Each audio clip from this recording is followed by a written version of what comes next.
Alert. P4 పేరుతో చంద్రబాబు మరో మోసాన్ని తెచ్చారని, ఇది ఆయన మోసాల క్లైమాక్స్ అని వైఎస్ఆర్ కాంగ్రెస్ పార్టీ అధ్యక్షుడు వైఎస్ జగన్ తీవ్రంగా మండిపడ్డారు. ప్రజలందరికీ పథకం జరగదన్న విషయం తెలుసుందని, దిక్కుమాలిన అబద్ధాలు, మోసాలతో కొనసాగుతున్న ఈ పాలన ఇక పోవాల్సిందేనని స్పష్టం చేశారు. ప్రజల సమస్యలు తీరాలన్న తపన ఉన్న, గుండె మాట మీద నిలబడే నిజాయితీ గల పాలననే ప్రజలు కోరుకుంటున్నారని వ్యాఖ్యానించారు. ఈ సంక్షోభ సమయంలో వైఎస్ఆర్ కాంగ్రెస్ పార్టీకి అన్నదమ్ముళ్లా, అక్క చెల్లెముళ్లగా ప్రజలు అందించిన మద్దతుకు హ్యాట్స్ ఆఫ్ అంటూ కృతజ్ఞతలు తెలిపారు. నిజాయితీ, సంక్షేమ పాలన కోసం తమ పోరాటం కొనసాగుతోందన్నారు. ఇంతే అని చెప్పడానికి మొన్న ఈ మధ్యకాలంలో ఆయన మాట్లాడిన మాటలు P4 అంట, గుర్తుందా? P4 అని కొత్త మోసం తీసుకొచ్చినాడు. ఆశ్చర్యకరం ఏంటంటే P4 విధానం అంటే ఏంటంటే సమాజంలో ఉన్న 20% పేదవాళ్ళ బాగోగులన్నింటినీ 10% సంపన్నులకు అప్పగిస్తాడట. అసలు ఈ మనిషి ఏం మాట్లాడుతున్నాడో నాకే అర్థం కాల రోజు చెప్పిన తర్వాత.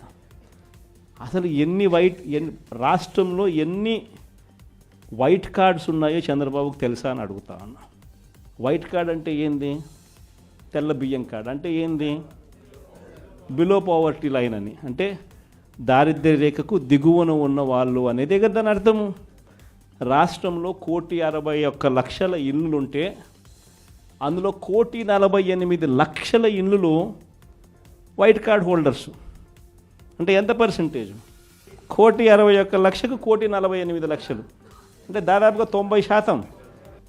దాదాపు 90% రాష్ట్రంలో ఉన్న ఇళ్ళు ప్రజలు దారిద్ర్య రేఖకు దిగువన ఉన్నవాళ్ళు. మరి 90% మంది దిగువన ఉంటే ఈ పెద్ద మనిషి ఇంకోటి అడుగుతా పోనీ, అసలు రాష్ట్రంలో ఎంతమంది ఇన్కమ్ ట్యాక్స్లు కడతా ఉండరు? అదన్నా ఈ పెద్ద మనిషి చంద్రబాబు నాయుడు తెలుసా అని అడుగుతా ఉన్నా. ఎందుకంటే ఇన్కమ్ ట్యాక్స్లు కట్టేది కేవలం 8,60,000 మంది మాత్రమే ఇన్కమ్ ట్యాక్స్లు కడుతున్నారు. మొత్తం మీద ఒక 25 లక్షల మంది ఇన్కమ్ ట్యాక్స్లు ఫైల్ చేస్తూ ఉన్నారు. అందులో నిల్ రిటర్న్స్ అని చెప్పి రాసే వాళ్ళను పోను ఇన్కమ్ ట్యాక్స్లు కట్టే వాళ్ళు ఎంత అంటే కేవలం 8,60,000 మంది మాత్రమే ఇన్కమ్ ట్యాక్స్లు రాష్ట్రంలో కడతా ఉన్నారు. మళ్ళీ 8,60,000 మందికి 1,48,00,000 మందికి అప్పచెప్పాలి కదా. నిజంగా అదే ఆయన చెప్పే P4 అంటే కూడా అక్కడ కూడా మళ్ళీ మోసమే. కేవలం 20% అంటాడు. ఆడ మోసమే. అసలు వాస్తవం చెప్పాలంటే కనీసం 1000 మంది ముందుకు రారు. కనీసం రాష్ట్రంలో 1000 మంది ముందుకు రారు. ఇది జరగదని చెప్పి అందరికీ తెలుసు, అవాస్తవాలని అందరికీ తెలుసు. ఈయన డ్రామా. పాస్టర్ ప్రవీణ్ మరణాన్ని కొందరు రాజకీయ స్వార్థంతో వాడుకుంటూ ఆయన కులం లేదా మతాన్ని ప్రస్తావిస్తూ సామాజిక విద్వేషాలు రెచ్చగొట్టే ప్రయత్నం చేయడం దుర్మార్గమని పలువురు ఖండిస్తున్నారు. ఈ నేపథ్యంలో ప్రవీణ్ భార్య జెసికా, సోదరుడు కిరణ్ మీడియాతో స్పందిస్తూ తమ కుటుంబం విచారణకై పూర్తి నమ్మకం కలిగి ఉందని, ఆంధ్రప్రదేశ్ ప్రభుత్వం బాధిత కుటుంబానికి అండగా ఉందని, పోలీసుల దర్యాప్తు సక్రమంగా సాగుతోందని తెలిపారు. రాజకీయాలు పక్కన పెట్టి ఒక వ్యక్తి మరణాన్ని గౌరవంగా చూస్తే మనస్తత్వం అవసరమని వారు స్పష్టం చేశారు. విద్వేషాలను రెచ్చగొట్టే ప్రయత్నాలు బాధిత కుటుంబానికి మరింత బాధను కలిగిస్తున్నాయని వ్యాఖ్యానించారు. Praise the Lord. I am Jessica Pagadala. I am deeply grateful for the unwavering support from my Christian brothers and sisters. I request your cooperation during this investigation. Government was quick to order complete investigation, and we are gratefully thankful. We believe in the government investigation, and I urge, please do not disturb the religious harmony, as my husband Praveen never intended to disturb the communal harmony in the society. Thank you. Praise the Lord. My name is Kiran Pagadala, and I am Praveen Pagadala's brother. I request your cooperation during this time of investigation. Government was quick to order complete investigation to Praveen Pagadala death. We are thankful for this. As investigation is going on, I appeal to all who are enthusiastically involving into self-investigation to refrain from it, as it is tarnishing the image of Praveen Pagadala garu. Some YouTubers and bloggers are spreading the false information on this death. Some are communally and politically utilizing his death and investigation. I urge all to stop this as a symbol of respect to Praveen Pagadala garu, as it is a service to the church and community, as he never intended to disturb communal harmony in the society. We believe in government investigation, and please do not disturb the religious harmony. Thank you so much.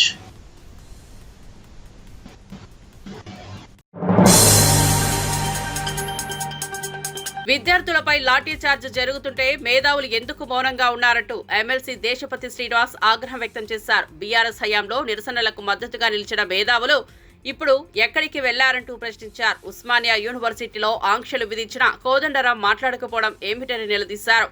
ఆకునీరు Murali వంటి మేధావులకు central యూనివర్సిటీలో దళిత బహుజన విద్యార్థులపై lathi charge కనపడడం లేదా అని ప్రశ్నించారు. ఆత్మగౌరవం కోసం పోరాడే యువతపై జరుగుతున్న అరాచకాలను మౌనంగా తట్టుకోవడం చరిత్రలో దోషులుగా మిగిలిపోయేలా చేస్తోందని హెచ్చరించారు. మేధావులు ఇప్పటికైనా స్పందించి న్యాయపక్షంగా నిలవాలని కోరారు. మీరు ఆ రోజు హామీ ఇచ్చారు పౌర సమాజానికి, మేము ఇట్లాగే ఉంటాం, మేము ప్రశ్నించే వైపే నిలబడి ఉంటాం, మేము ప్రజల పక్షం నిలబడి ఉంటాం, మేము నిరంతర ప్రతిపక్షం అన్నారు, మేమెప్పుడూ అపోజిషనే అని అన్నారు. సార్ ఇవాళ ఏమైంది సార్? అర్జెంటుగా మీరు మౌన మునులుగా మారిపోయారు. మీ గుండె చెప్పుడన్నా మీకు వినిపిస్తుందా సార్? అంత నిశ్శబ్దాన్ని పూనారు ఎందుకు మీరు? ఎందుకు సార్ ఇట్లా కఠిన శిలలుగా మారిపోయారు ఇవాళ మీరు? ఇంకా చెప్పాలంటే బెల్లం కొట్టిన రాయిలో ఎందుకుంటున్నారు సార్? మీకు ఈ దమనకాండ కనిపించడం లేదా? అశోక్ నగర్లో విద్యార్థుల మీద లాఠీలు విరుగుతుంటే మీరు మౌనం వహించారు సార్. మీ మౌనాన్ని భరించలేకపోయారు. మీ నుంచి ఆ మౌనాన్ని ఎవరు ఎక్స్పెక్ట్ చేయలేదు. అశోక్ నగర్లో నిరుద్యోగుల మీద లాఠీ చార్జీ జరిగినప్పుడు మీరు మౌనంగానే ఉన్నారు. ఆ తర్వాత మూసి పక్కన పేదల ఇండ్ల మీదకి బుల్డోజర్లు నడిపిస్తుంటే, ఆ పేదలు గుండాగి మరణిస్తుంటే, వాళ్ళు పాపం ఇండ్లు కూలిపోతున్న దృశ్యాన్ని చూసి వలవల వలవల ఏడుస్తుంటే, నిస్సహాయాలైపోతుంటే, ఏ దిక్కు మొక్కు లేని పక్షులైపోయి సుడిగాలికి చెదిరిన పక్షుల్లాగా వాళ్ళు అల్లరి ఆడుతుంటే, ఆ రోజు కూడా వాళ్ళ బాధ మీ చెవికి సోకలేదు కదా సార్? అప్పుడు కూడా మీ గుండె స్పందించలేదు కదా సార్? ఒక్క మాట మాట్లాడకపోతే సార్, ఒక దగ్గరకు వచ్చి అడ్డం నిలబడకపోతుంది సార్? మీరు జేఏసీ చైర్మన్గా మీరు మాట్లాడుతున్నప్పుడు, మీ వెంట తిరుగుతున్నప్పుడు మీరు చూపించే ప్రజాస్వామిక స్ఫూర్తిని చూసి ప్రభావితమైన వాళ్ళలో నేను ఒకటి సార్. కానీ ఇవాళ మీరు ఎందుకు ఆ ప్రజాస్వామిక సూత్రాలు మర్చిపోతున్నారని చెప్పి, ఎందుకు ఆ ప్రజాస్వామిక సంస్కారాన్ని విడిచిపెడుతున్నారని చెప్పి చాలా ఆవేదన కలుగుతుంది సార్. ఇది ప్రజల పట్ల ఆవేదన, మీ పట్ల కూడా ఆవేదన. మీ పట్ల ఆవేదనతో వేస్తున్న ప్రశ్న తప్ప మరొకటి కాదు. మీరెందుకు ఇవాళ మౌనాన్ని ఆశ్రయిస్తున్నారు? మీరెందుకు రేపు చరిత్రలో దోషులుగా నిలబడే పరిస్థితిని మీకు మీరే కల్పించుకుంటున్నారు? మా బతుకుదేరు ఆగమవుతుంది, మా భూములు ఇవ్వమని చెప్పి లగచర్ల లంబాడి బిడ్డలు తిరగబడినప్పుడు కూడా మీరు ఈ రాష్ట్రంలో మహిళల భద్రత తీవ్రంగా అస్తవ్యస్తమైందని ఎమ్మెల్సీ మరియు వైఎస్ఆర్సీపీ మహిళా విభాగం అధ్యక్షురాలు వరద కళ్యాణి ఆందోళన వ్యక్తం చేశారు. కూటమి ప్రభుత్వం అధికారంలోకి వచ్చిన తర్వాత మహిళలపై దాడులు అధికమవుతున్నాయన్నారు. రాష్ట్రంలో ప్రతి గంటకు 3 నుంచి 4 ఘటనలు నమోదవుతున్నాయని, ఇది ప్రభుత్వ నిర్లక్ష్యానికి నిదర్శనమని చెప్పారు. హోంమంత్రి సొంత జిల్లాలోనే 22 ఫోక్సో కేసులు నమోదవడం చాలా దురదృష్టకరమని వ్యాఖ్యానించారు. రాజమండ్రి ఘటనపై స్పందిస్తూ బాధిత కుటుంబానికి న్యాయం జరిగే వరకు వైఎస్ఆర్సీపీ వారితో ఉంది అని స్పష్టం చేశారు. మహిళల భద్రతను ప్రభుత్వ ప్రాధాన్యంగా చూడాలని డిమాండ్ చేశారు. కేసులు నమోదవుతున్నాయి. గంటకి 3-4 సంఘటనలు మహిళల మీద ఎలాంటి సంఘటనలు జరుగుతూ ఉండే పరిస్థితి ఈ కూటమి ప్రభుత్వం అధికారంలోకి వచ్చాక ఈ రాష్ట్రంలో మనకు కనిపిస్తూ ఉంది. అది ప్రభుత్వమే తమ లెక్కలను చెప్తూ ఉందంటే అన్అఫీషియల్గా ఇంకెన్ని ఎలాంటి సంఘటనలు జరుగుతున్నాయో మనం అర్థం చేసుకోవచ్చు. ఇంత క్రూరంగా వాళ్ళిద్దరి మీద దాడి చేశాడు అంటే ఇలాంటి దుర్మార్గులకి ఇంత ధైర్యం ఎక్కడి నుంచి వచ్చింది? ప్రభుత్వం తాలూకా ఉదాసీనత, ప్రభుత్వం తాలూకా నిర్లక్ష్యం. ఇన్ని సంఘటనలు రోజు జరుగుతూ ఉన్నా ప్రభుత్వం దీని మీద సరిగ్గా రెస్పాండ్ కావట్లేదు. కాబట్టి ఇలాంటి పనులు చేసే వాళ్ళకి ధైర్యం పెరిగిపోయి రిపీటెడ్గా ఇలాంటి సంఘటనలు చేస్తూ ఉండే పరిస్థితి మనం చూస్తూ ఉన్నాం. ఖచ్చితంగా ఈ విశాఖపట్నంలో జరిగిన సంఘటనలో వాళ్ళ మీద దాడి చేసిన వ్యక్తికి వెంటనే పట్టుకోవాలి, కఠినంగా శిక్షించాలి. తల్లిదండ్రులు ఇంట్లో వాళ్ళు కోరుతూ ఉన్నారు, బంధువులు ఉరిశిక్ష వేయాలని. అలాంటి కఠినమైన శిక్షలు వేయాల్సిన అవసరం ఉంది. అదే విశాఖపట్నంలో గతంలో నీరబ్ శర్మ అనే వ్యక్తి పెదగంటి అడ్లో ఒక అమ్మాయి మీద దాడి చేసి పారిపోతే ఈ రోజు కూడా పట్టుకోని పరిస్థితి. సాక్షాత్తు హోమ్ మినిస్టర్ నివాసం ఉంటున్న జిల్లా విశాఖపట్నం. అలాంటి దగ్గరే ఇన్ని సంఘటనలు జరుగుతున్నా కూడా ఎటువంటి చలనం కూడా ప్రభుత్వంలో కనిపించట్లేదు. ప్రభుత్వం తాలూకా ఉదాసీన వైఖరిని అలుసుగా తీసుకొని ఈరోజు ఇలాంటి సంఘటనలు రిపీట్ అవుతూ ఉండే పరిస్థితి మనకు కనిపిస్తూ ఉంది. హోమ్ మినిస్టర్ గారి సొంత జిల్లాలోనే ఇప్పటికీ 22 పోక్సో కేసులు నమోదయ్యాయి. బాలికల మీద, మైనర్ బాలికల మీద ఇలాంటి సంఘటనలు జరిగాయి అంటే ఎంత దురదృష్టకరం మనం అర్థం చేసుకోవచ్చు. ఇలా రాజమండ్రి విషయమే తీసుకుంటే ఇందాకే తల్లిదండ్రులు వచ్చి మా అధ్యక్షులైన జగన్మోహన్ రెడ్డి గారిని కలవడం జరిగింది. జగనన్న ఆ కుటుంబానికి మా పార్టీ అండగా ఉంటుందని చెప్పడం జరిగింది. ఆ కుటుంబానికి, ఆ పాపకి న్యాయం జరిగేంత వరకు కూడా సహాయ సహకారాలు అందిస్తాము, న్యాయ పోరాటానికి పూర్తి సహాయ సహకారాలు అందిస్తామని చెప్పి ఆ కుటుంబానికి ధైర్యం చెప్పడం జరిగింది. 10 రోజులు అవుతూ ఉంది రాజమండ్రి సంఘటన జరిగి. 23వ తేదీ హైదరాబాద్ సెంట్రల్ యూనివర్సిటీ భూముల అమ్మకాన్ని తీవ్రంగా ఖండిస్తూ బీఆర్ఎస్ నేత డాక్టర్ ఆర్ఎస్ ప్రవీణ్ కుమార్ ఆగ్రహం వ్యక్తం చేశారు. 1000 కోట్లు దోచుకుని ఆస్తులు పంచుకోవడమే లక్ష్యంగా తెలంగాణ పగ తీర్చుకునే విధంగా ప్రకృతిని కూడా గౌరవించకుండా ఈ భూములను వేలం వేయడాన్ని ఆయన తప్పుపట్టారు. రాష్ట్రానికి శ్వాసగా, విద్యారంగానికి ప్రాణంగా ఉన్న హెచ్సియు భూములను రియల్ ఎస్టేట్ వ్యాపారులకు అప్పగించడం ప్రజల భవిష్యత్తుపై దాడి చేయడమేనని అన్నారు. ఈ భూములు తరతరాల విద్యార్థుల అవసరాల కోసం ఉంచాలని డిమాండ్ చేశారు. భూముల పరిరక్షణ కోసం ప్రజలంతా ఒకటై పోరాటం చేయాల్సిన అవసరం ఉందని పిలుపునిచ్చారు. Hyderabad central university vice chancellor కు 2400 ఎకరాలు మీకు అలాట్ చేస్తున్నామని క్లియర్ గా చెప్పడం జరిగింది. ఆనాడు మీ కాంగ్రెస్ ప్రభుత్వం ఉన్నది. మీ కాంగ్రెస్ ప్రభుత్వం తెలివిగా వీళ్లకు ల్యాండ్ రైట్స్ ఇవ్వకుండా యూనివర్సిటీ వాళ్లకు నామకే వాస్తే ల్యాండ్ రైట్ చేసి మీరు కట్టుకోండి తర్వాత చూద్దామన్నారు. కానీ అప్పుడున్న యూనివర్సిటీ వైస్ ఛాన్సలర్ తెలివిగా యూనివర్సిటీ చుట్టూ కాంపౌండ్ వాళ్ళు కడితే ఆ కాంపౌండ్ వాళ్ళని కూలగొట్టి మీరు ఇలా మరి భూమిని ఆక్రమిస్తా ఉన్నారు. ఇది పూర్తిగా తప్పు, ఇది పూర్తిగా నేరం. తెలంగాణ ప్రజలను అప్పుడు హైదరాబాద్ అగ్రికల్చరల్ యూనివర్సిటీలో దాదాపుగా 100 నుంచి 200 ఎకరాల బయోడైవర్సిటీ పార్క్ నాశనం చేసి ఆ రోజు హైకోర్టుకి ఇచ్చిండ్రు. ఏ బరిని అడిగి చేసిండ్రు మీరు ఇది? అదే విధంగా దామగుండంలో ఫారెస్ట్ ను తీసుకుపోయి నేవీ వాళ్ళకు అప్పగించిండ్రు.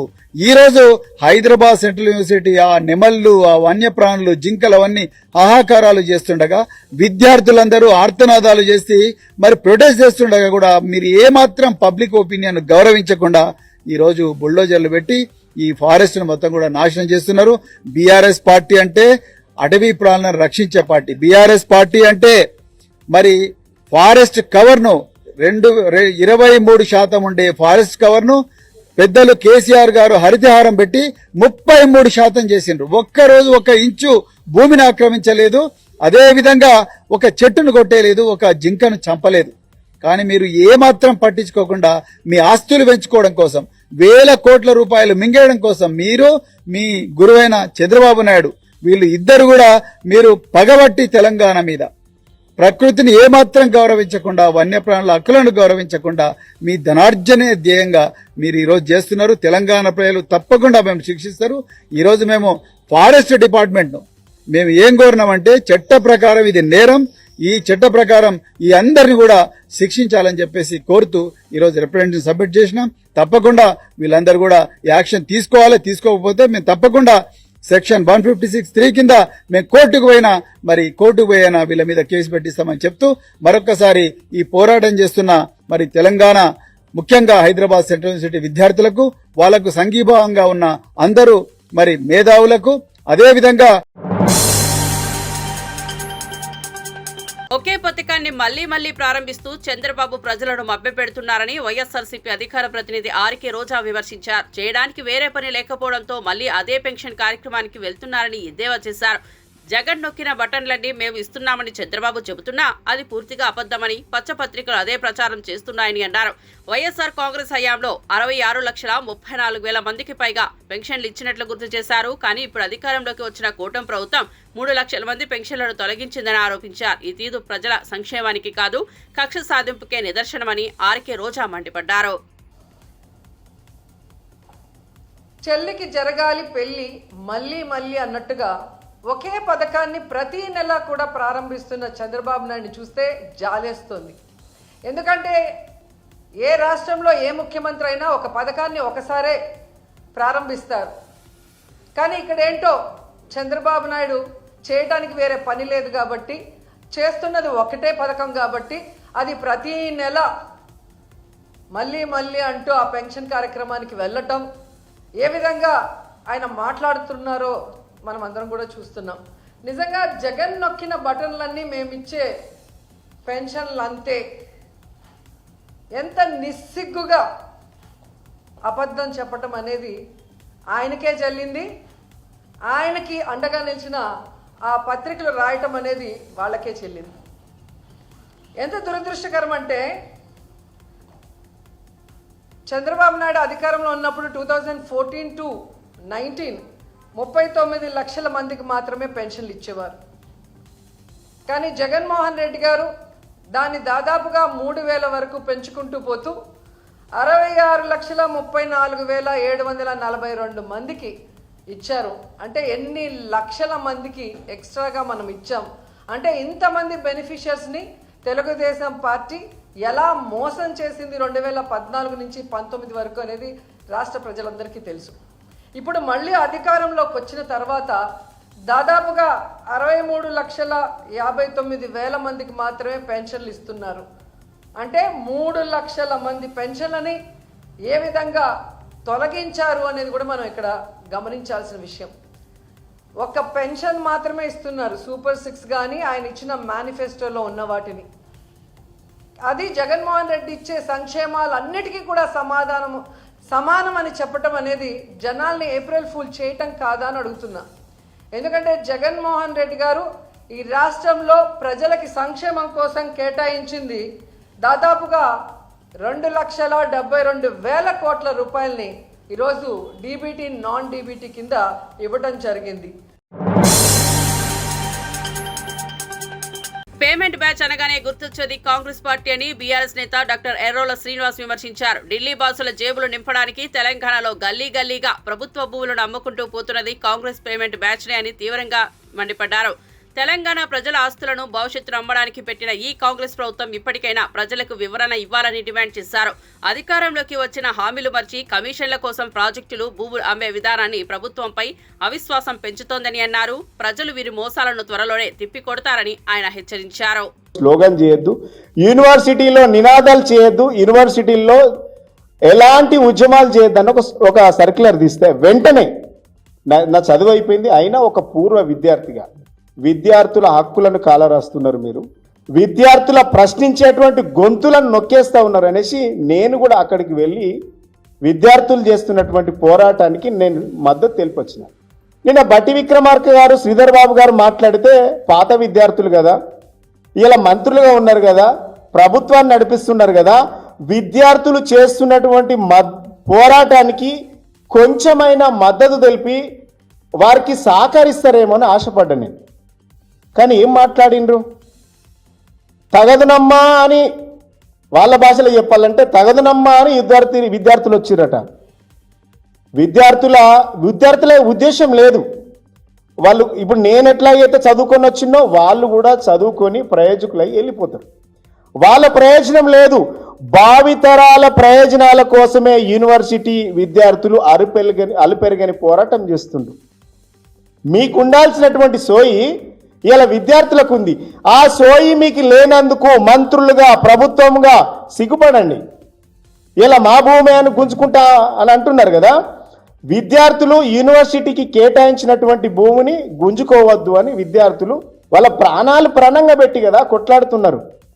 ఇక మీరు మాట్లాడినటువంటి మాటలు 3 మంత్రులు మాట్లాడారు. ఏమన్నా పస ఉందా?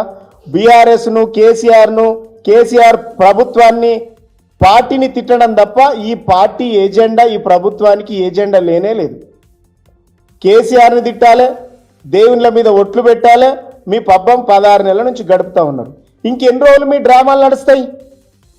ఏమన్నా సబ్జెక్టు లేదు కాబట్టే తూతూ మంత్రంగా మా పైన నిందలేసి వెళ్ళిపోయిండ్రు. ఇలా పేడ్ ఆర్టికల్స్, పేడ్ స్టూడెంట్స్, పేమెంట్ బ్యాచ్ అని మాట్లాడిండ్రు. పేమెంట్ బ్యాచ్ ఎవరు? పేమెంట్ బ్యాచ్ అంతా మీది కదా. ఎక్కడెక్కడ పేమెంట్ చేస్తున్నారు? ఢిల్లీలో పేమెంట్ చేయడానికి గల్లీలో భూములు అమ్ముతున్నారు. మీది పేమెంట్ బ్యాచ్. ఢిల్లీ బాసుల జేబులు నింపడానికి గల్లీలో ప్రభుత్వ భూములన్నీ కొల్లగొడతారు. తిరుమలలో జరుగుతున్న సంఘ వ్యతిరేక కార్యకలాపాలపై వైఎస్ఆర్సీపీ అధికార ప్రతినిధి భూమన కరుణాకర్ రెడ్డి తీవ్ర ఆగ్రహం వ్యక్తం చేశారు. తిరుమల కొండపై ఇప్పటికే 4 సార్లు ఎర్రచందనం అక్రమ రవాణా పట్టుబడిందని, మద్యం, గంజాయి వంటి మత్తు పదార్థాలు విచ్చలవిడిగా దొరికిపోయాయని ఆవేదన వ్యక్తం చేశారు. మంత్రి నారా లోకేష్, పిఎస్ సాంబశివరావు ఒకేసారి 10 నుంచి 12 దర్శనాల సిఫారసు లేఖలు పంపుతూ దందాకు పాల్పడుతున్నారని ఆరోపించారు. గతంలో రోజు 4,000కు లోపు వీఐపీ దర్శనాలు ఉండేవని, ఇప్పుడు కూటమి ప్రభుత్వం వచ్చాక 8,000కు పెంచారని అన్నారు. కారణంగానో కొండ మీద ఇలాంటి సంఘ వ్యతిరేక కార్యక్రమాలు ఒక పక్క, తిరుమల పవిత్రతను దెబ్బతీసే విధంగా సాక్షాత్తు అధికారులే వ్యవహరిస్తున్నటువంటి తీరు మరో రకంగా విరాజిల్లుతున్నాయి. సాంబశివరావు అనేటువంటి ఒక లోకేష్ గారి పిఏ, ఆయన గారు పిఎస్ టు సిఎంఓ అన్న పేరుతో ప్రతిరోజు దాదాపు 10 నుంచి 12 ఉత్తరాలు పంపిస్తూ వాటికంతా కూడా విఐపి దర్శనాలు ఏర్పాట్లు చేస్తూ ఇంకా అనేక రకాలైనటువంటి సేవా దర్శనాలన్నీ కూడా ఏర్పాటు చేయటం అన్నది చాలా రెడ్ హ్యాండెడ్గా దొరకటం జరిగింది. అంటే ఒక మంత్రికే రోజుకు ఒక లెటర్కు మించి 6 మందికి మించి దర్శనం ఇవ్వము అని ప్రకటించినటువంటి కూటమి ప్రభుత్వంలో నారా లోకేష్ గారు అనేటువంటి ఒక మంత్రి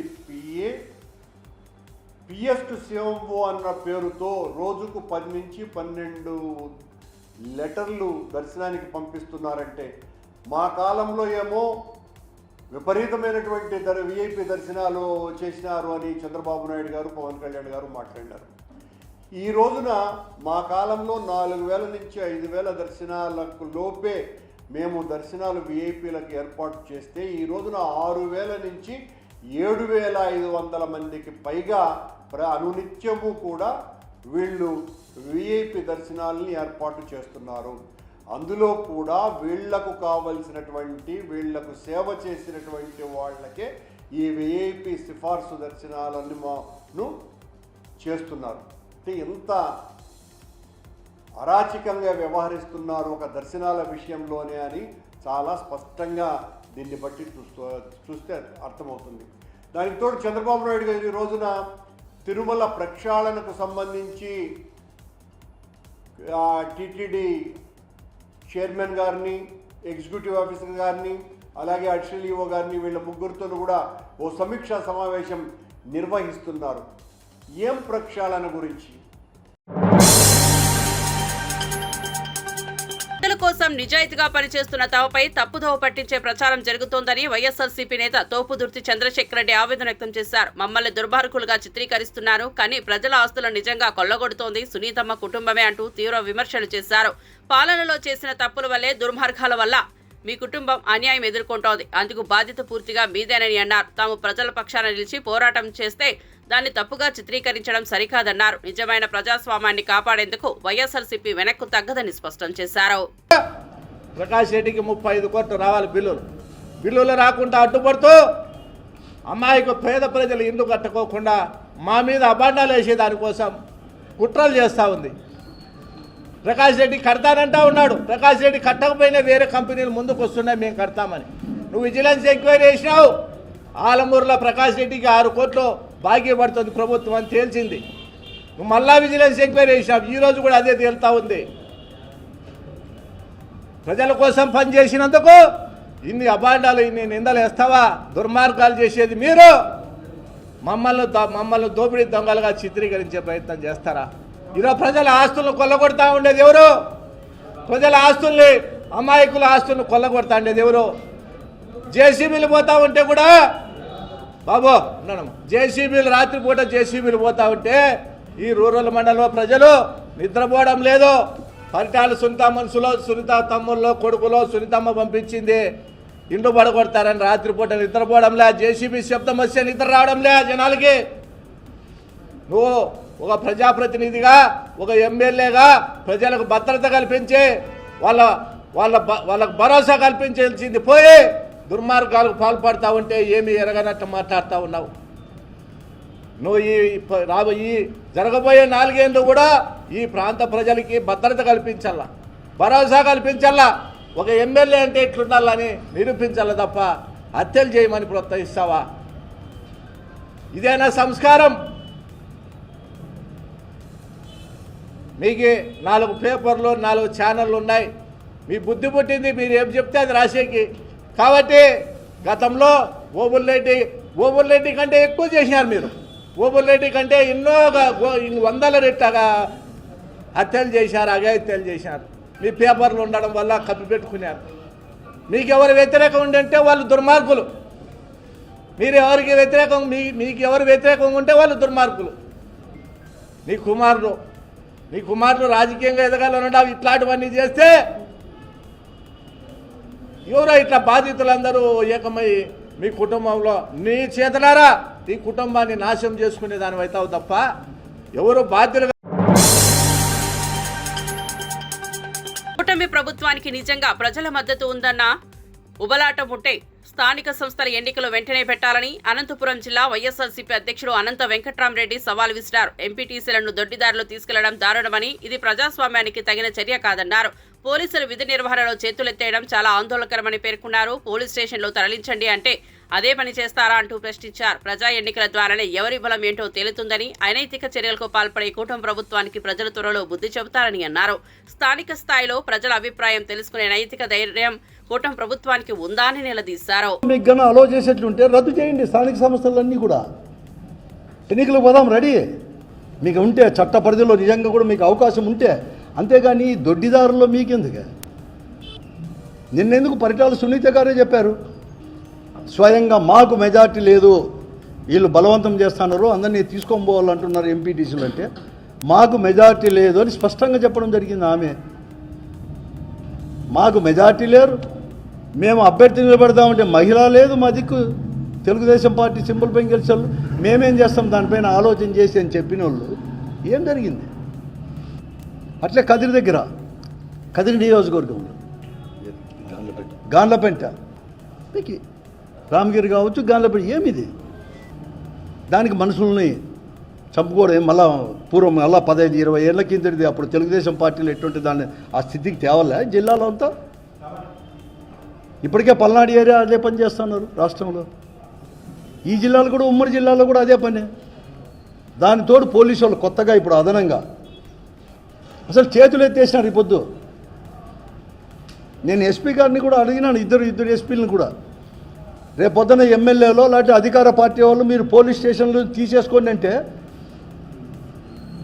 ఆ నియోజకవర్గాల నుంచో ఆ మండలాల నుంచో పోలీస్ స్టేషన్ కూడా తరలించేదానికి కూడా మీరు సిద్ధమైనారా అని నేను అడిగాను. స్థానిక సంస్థలకు పోదాం, మీకు అంత ఉబలాటు ఉండి జనంపై నమ్మకం ఉంటే.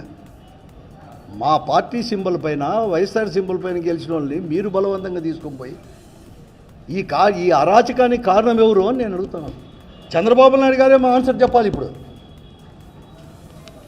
మంత్రులు కూడా చంద్రబాబు నాయుడు లేకపోతే డిప్యూటీ చీఫ్ మినిస్టర్ దీనికి జవాబు చెప్పాల్సిన అవసరం ఉంది.